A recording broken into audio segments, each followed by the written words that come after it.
no doubt that yesterday's operation was a huge military success for Kiev. It probably will go down in the history books, but so was last year's invasion of Kursk. Zelensky decided to occupy parts of Russia's Kursk province. The idea was to build pressure on Moscow, to force Putin to agree to a deal. But almost 1 year later, Russia has retaken all of Kursk, meaning Zelensky has lost his leverage there. So full marks for out-of-the-box thinking, also full marks for planning. But does it change the balance of power? I'm afraid it doesn't. Russia still controls 20% of Ukraine. It still holds the edge on the battlefield. It still has more weaponry than Kiev. And it also has a lot of patience.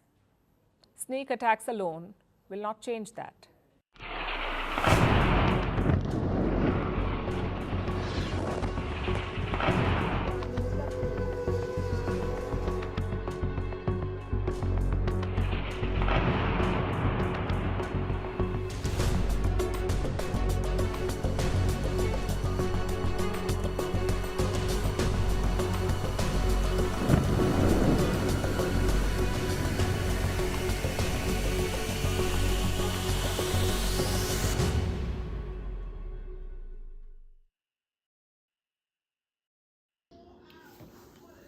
Okay, so now the ball is in Russia's court. This is the point where they're gonna make peace, or this is really gonna be World War III, right? I personally think Russia is a paper tiger. I've said it once and I'll say it again. If Ukraine wants to end this war, they should take those drones and infiltrate a nuclear site. They don't have to blow up a nuclear missile. All they simply have to do is have those drones go off within the nuclear facility. The people will freak out in Russia. Oh my God, they will freak out. They will be calling an end to the war. One nuclear missile goes off at a facility on Russia's land, it's over. They can't continue with the war no more. Look, you're on the grind with Political Decode. I'm your host, Johnny Caruso. Let's just get right back into the video.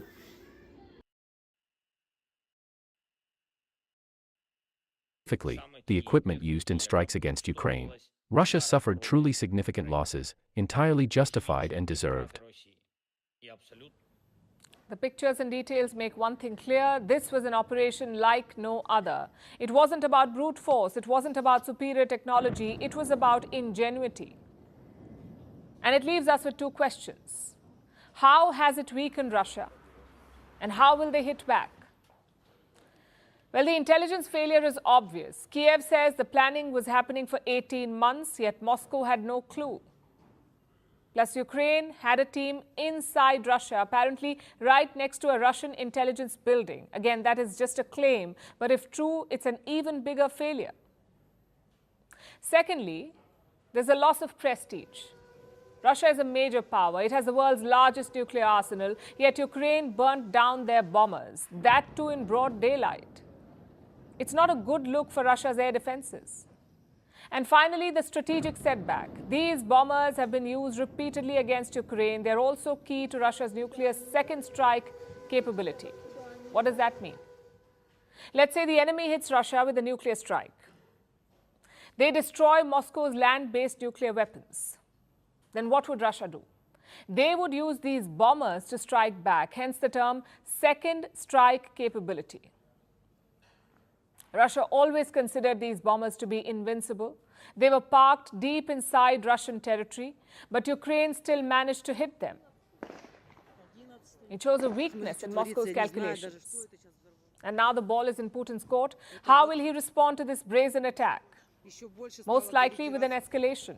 On the ground, Putin has already made rapid gains. He captured 240 square kilometers of land in March. 379 square kilometers in April and 507 square kilometers in the month of May. As we speak, there is a push towards Sumy, which is a city in northeast Ukraine.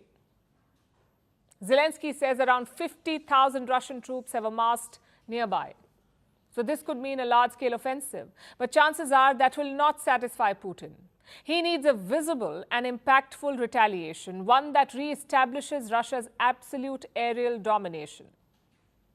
It could be a series of missile strikes. It could also be the use of rarer weapons, for example, a hypersonic missile. Whatever Putin chooses, one thing is certain: Donald Trump's peace push is not working. Ukraine did not even inform the US about this strike. They may have kept Europe in the loop, because such an attack requires a lot of support. You need satellite imagery, you need the latest intelligence. It's hard to see Ukraine gather all of this without European support.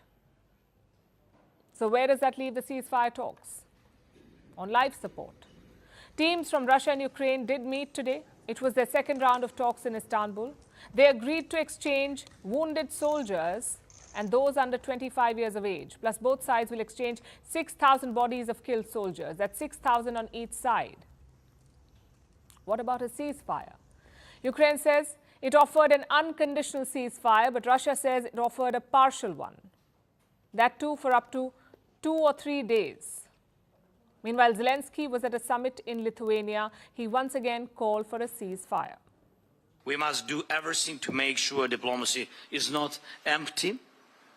Our delegation is now in Istanbul, and we are ready to take the necessary steps for peace. Naturally, the starting point should be a ceasefire and humanitarian actions, the release of prisoners and the return of abducted children.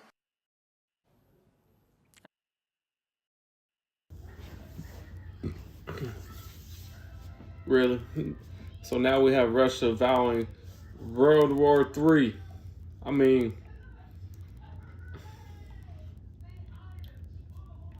I really believe Russia running that country is really about them have no other means of income. Military, smuggling weapons, like they're their true, you know, what's the weapons movie with Nicolas Cage?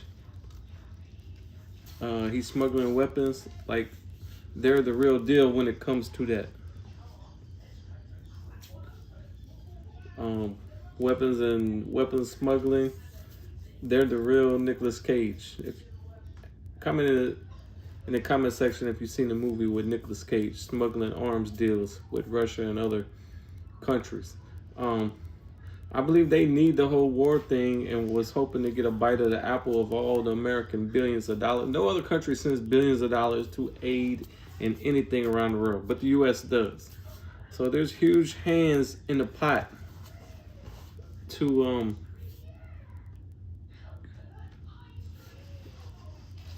get involved with their hands on this money.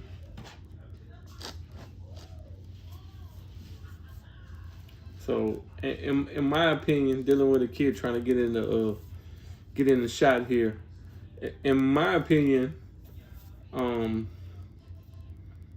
Russia just sees a way to make money in this war and drag it on. They can't really be serious about taking Ukraine because there's too much pressure from Europe to keep Russia out of Ukraine, and they will be forced to act. And while they may seem weak, they're in every drill, test run alongside the U.S. with all the state-of-the-art equipment and training. They have the capabilities to obliterate Russia. And I just think now that they've given the green light to Ukraine to fire their missiles deep into Russia, I think Russia, before they can even get going, they're about to pay hell. Because the writing's on the wall. Russia don't want peace. And in my opinion, you're going to see cities like Moscow and the rest of Russia just start to get blown up and hit the smithereens. And yeah, they have nukes, but like I said, one drone fired within the nuclear facility, they're going to have to wave the red flag. What, you're going to have nukes being blown up all over your, all over your country? And are you really going to fire nukes at your neighbor? Like, how does that affect you? Like, having nukes in this situation for Russia is detrimental. It doesn't even help. It actually hurts. You know what I mean? It's just, there's nothing that's going to help them. In the old days of tank and warfare, Ukraine has proven with drone technology. I mean, a well-drone army can defeat any well-equipped tank army. It's just modern-day warfare. So, y'all comment in the comment section. Let me know what you think. If you're new to the channel, go ahead and subscribe to the channel, like and share. You are on the grind with Political Decode. I'm your host, Johnny Caruso. That's it for now.